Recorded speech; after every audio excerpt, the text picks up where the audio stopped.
Thank you guys for joining me today. I'm really excited about my next guest, Matthew Gardner. We actually got connected on Facebook through a group that we're in. And to be honest and transparent, I'm in a lot of different groups, and I don't even know if I've even seen a post in this group that we're in. But Matthew reached out to me, and I'm really glad that he did because we were able to connect on the Zoom call, which led to us being here today for this interview.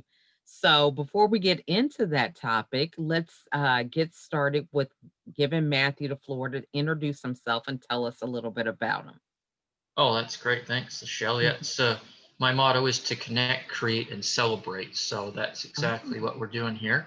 I love this. And it's a great pleasure finding that synchronicity of connection. And that's really the project that I'm working on right now. I'm the organizer and founder of a organization called Synchronicity Global.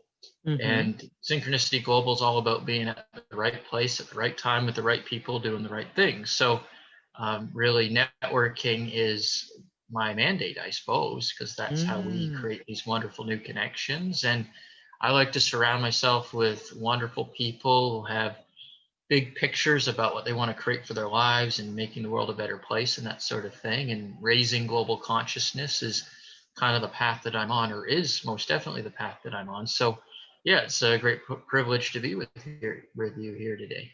Awesome. So, you put a lot of things out there. So, one of the things I really want to go into is, the topic of synergy. So, we have a lot of people who are connecting, so to speak, digitally. We're on Zoom calls, we're on FaceTime or WebEx, some of these other different platforms that are available. But what do you feel are the strategies to make sure that we do kind of have that synergy and not just be robotically doing, what's required when it comes to digital events and things like that? Yeah, sure. Well, I mean, I live my life again with that motto connect, create, celebrate. So if I can see alignment for those three ideas when I'm Hmm. connecting with someone, then I know there's something to pursue. And it doesn't have to be apparent immediately. And I don't believe in insisting on a specific outcome either, because sometimes people come into a meeting or new connection expecting something out of it or expecting it to go a certain way. I've found, after networking with, hundreds of people online, you just can't do that because you don't know where it's going to go.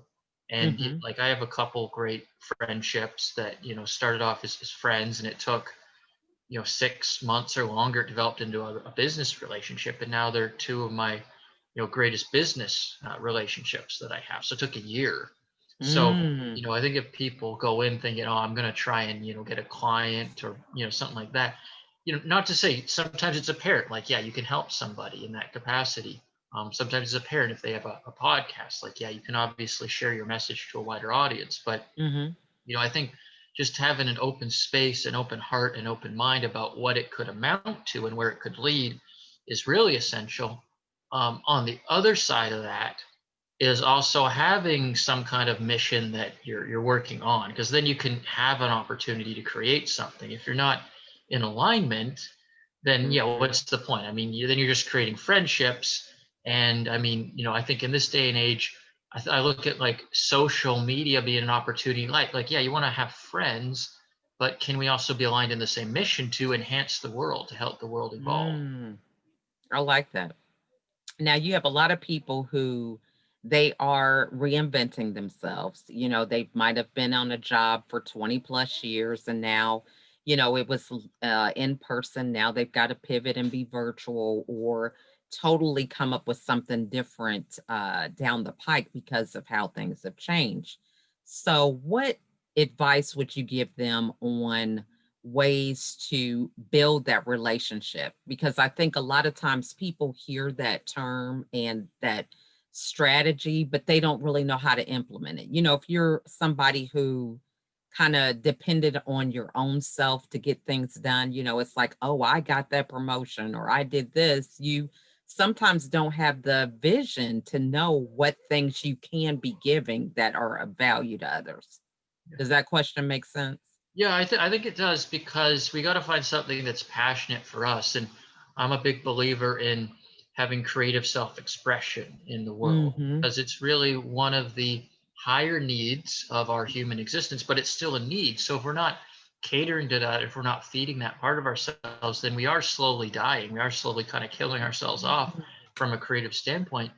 And tapping into that and giving ourselves the opportunity to discover what it is, I think that's really what we're on the cutting edge of right now, because jobs are being lost. Typical ideas of working in the corporate ladder and ascending, those Mhm. opportunities are going to be diminishing more and more from my perspective over the coming 5 to 10 years. So how do we become innovative in ourselves and discover what we're most passionate about? And this isn't for everyone, because not everyone's ready for this, but obviously this Mhm. message is for people that are kind of emerging into the idea, like, how do I find that creative sense of self-expression that I can monetize, that I can earn a living from? And Mhm. for example, how I'm actually putting that into action, I recently partnered with an organization called RTG Group, Mhm. and they're working right now to feed families in need. And I don't Mhm. know if you're aware of this, Lachelle, but there's 48 million people across the US and Canada combined who don't have readily access to food on a daily basis, Mhm. which is a phenomenally huge number. It's like more than 10% of the combined populations. So, for me, that's something I'm passionate about. I'm passionate about finding a solution to that. And a lot of people are like, well, how do you do that? Because, you got to you got to still earn a living for yourself. How do you help people simultaneously? So through synchronicity, through connecting and finding ways to create things, I connected with this gentleman named Stephen Clark, who's the founder of RTG Group. And he put together this package, or this program called the COVID Response Package.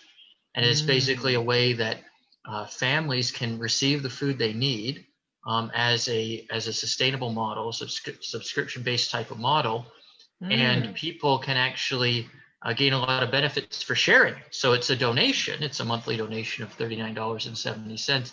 But when someone subscribes to it, they gain access to a phone app called RTG Perks that gives them access to over 300,000 vendors across the US for things like food, clothes, oil changes, movies, hotels, variety of things, things they'd be spending money on anyway. And they can save thousands of dollars per year on this app. So they actually, number one, they get the tax receipt from making the donation every month. Then they're saving well beyond what they're paying or what they're donating.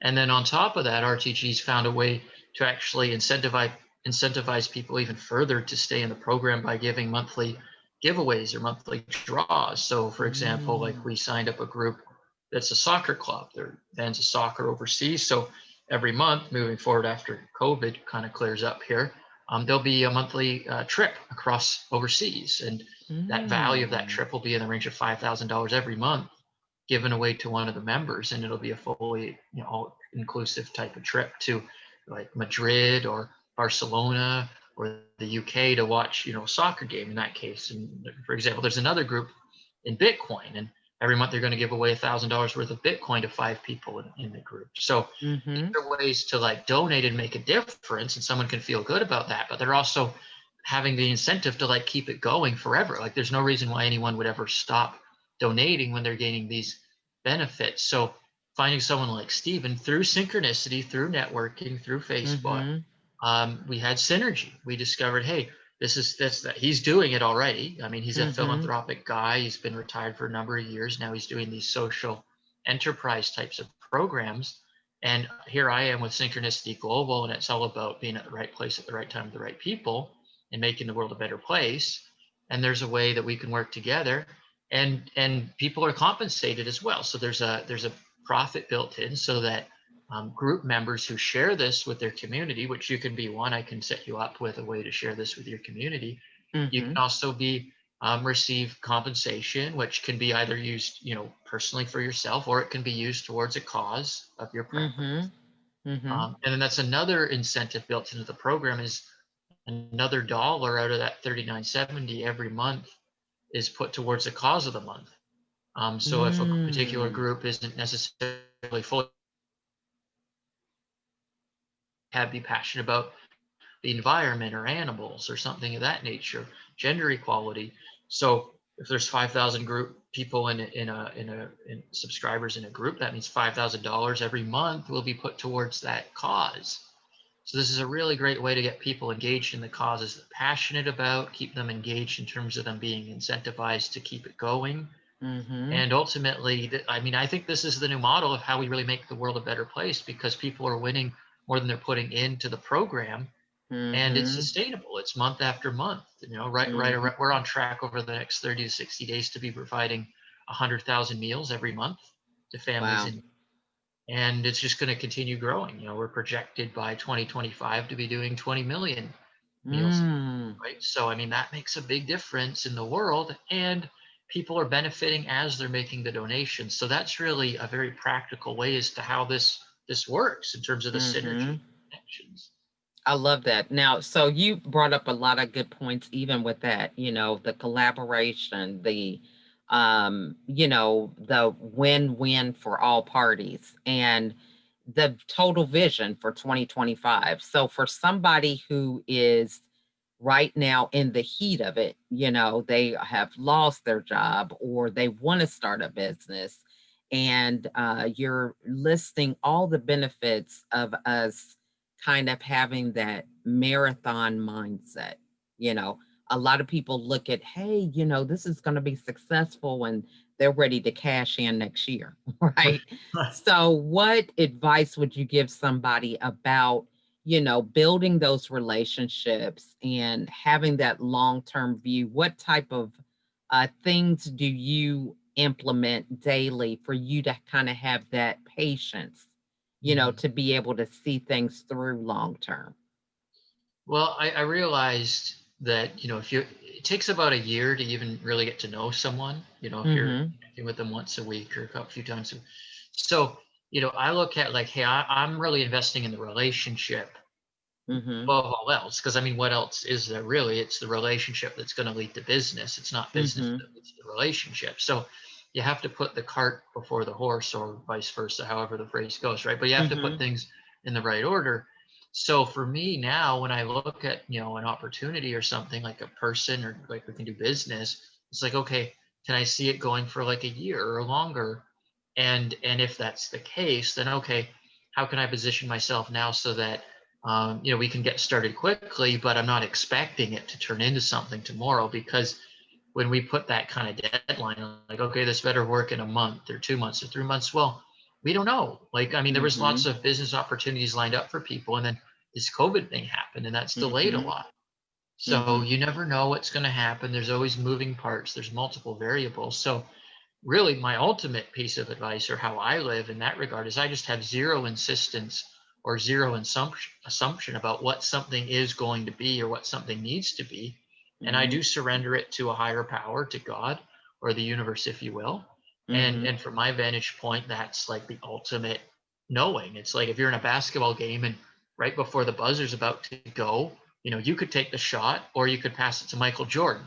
What's the better decision, right? So pass it to MJ and he's going to sink it. It's the Mhm. equivalent to like surrendering things to God, saying, hey, like, look, you obviously gave me this gift, but I still don't necessarily know what it means or where it's going to lead. So I'll continue to follow your guidance so that I can understand Mhm. what the plan is. And from there, I'll just know that I'm in the right place, doing the right thing. Love that analogy. That's good. I think a lot of people can relate to that, right? Yeah. Because we all, have confidence in MJ with that ball. Okay. Amen. So I think that is really good. Now, so in terms of just always being relevant, seeing change, having that synergy, what are some things that you do daily to kind of keep you in the mindset of recognizing that, things are going to change. You have to evolve, to keep that in your forefront. Well, I think that's really important to know that, like, it's an inevitable law of the universe that everything must change. That's what Mm-hmm. happens. It's transformation. It's like the caterpillar transforming into the butterfly. We're consistently going through that. So just identifying, like, hey, this is how it works. Things are always changing, always, every moment. Things are changing on some subtle level. Mm-hmm. Just allowing for that is automatically going to put us in the driver's seat of life, where we can let go of wanting to control things and just allow this higher sense of authority or control that is the higher self or God, pardon me, come into play. And then we're Mm-hmm. kind of along for the ride. I call it finding our flow, right? There's that Mm, kind of pocket that we can settle into where it's really comfortable. We feel really good. We might be going into the unknown, right? So we don't necessarily know where things are leading, but we just feel really secure about it. mm-hmm. That to me is the ultimate space to be in, because from there everything's taken care of. Whether you can kind Mm-hmm. of see it or not, you're being led in the right direction. And the more we kind of flex that muscle and practice that idea of being in the flow with God's plan, then we know we'll always be provided for, because God's all knowing. So if God's all knowing, then the future is already known, in the sense that, like, our success is inevitable as long as we're staying in that flow space and not going off track, Mm, not giving into fear, not, hanging on to judgments or lack of forgiveness, but just surrendering it all. And then it mm-hmm. begins to show up more and more. And I find, Lachelle, like, once we get that little evidence that it actually works this way, and we start to have experiences on little things, then we can begin to trust it more and more. Mm-hmm. Great point. I think that's really good. So this you've given us quite a bit to chew on, and I really appreciate your insight and wisdom. So what is the best way for the audience to get a hold of you? Because with your program that you're working on, I think a lot of people might find benefit out of that. Yeah, absolutely. So if they want to connect with me, I run a monthly mastermind group. So they can find my Facebook group. It's facebook.com/groups Mm-hmm. slash sync global. And Mm-hmm. sync is SYNC, sync global. Mm-hmm. And that link will probably go somewhere, on the broadcast here as well for people to click on. Mm-hmm. Mm-hmm. But that's really the easiest way they can find me and find out more. And then if it's appropriate, Lachelle, we can set you up with a link for people to find out more about the COVID response package through Oh, you. absolutely. Yeah. Yeah, yeah, Mm-hmm. and you can share it with your community. And Mm-hmm. if people want to subscribe and check it out, it's where it's here. It's now. We're doing it. So it's a privilege to be able to share something like this. And Mm-hmm. obviously, the more people that engage with it, the better. Awesome. Well, this has just been great. So, what final words would you want to leave with the audience? Well, I would say, and I mean, my not to end on a note like this, but my fiance passed away in April from terminal cancer, and that was really a spark for a lot of the inspiration and the path that I'm on. And you know, that to me, it actually, while it was challenging to go through, became a blessing. It became a gift. And the one Mm-hmm. thing I learned from her passing at an early age, she was going to be 52 this year, was really about living in the moment, being in the moment for the Mm-hmm. moment. She embraced that her whole life in the 5 years that I knew her and was with her.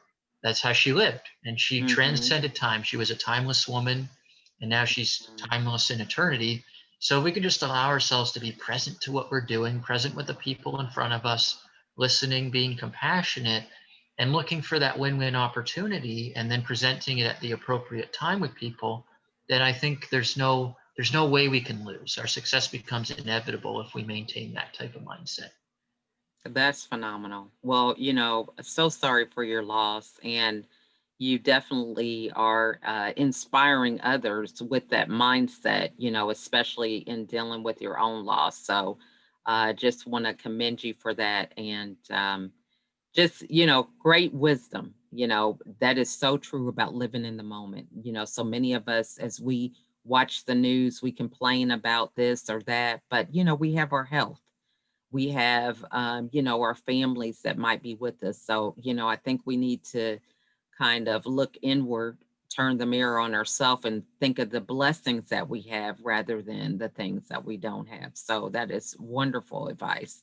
So I want to thank you guys for joining us today. This has just been a great conversation, and so many other topics we could have went into because we just didn't have time today. So we may have to have Matthew come back because he and I were having a great discussion on our Zoom call. I think it went an hour and we both had meetings afterwards. So would love for him to come back and give us some insight. But I encourage you guys to reach out to him and have those one-on-one calls, connect with them and see if something, helps you get in flow. So thank you guys so much for watching, and we will see you guys the next time. Thank you. Bye, everybody. Bye for now.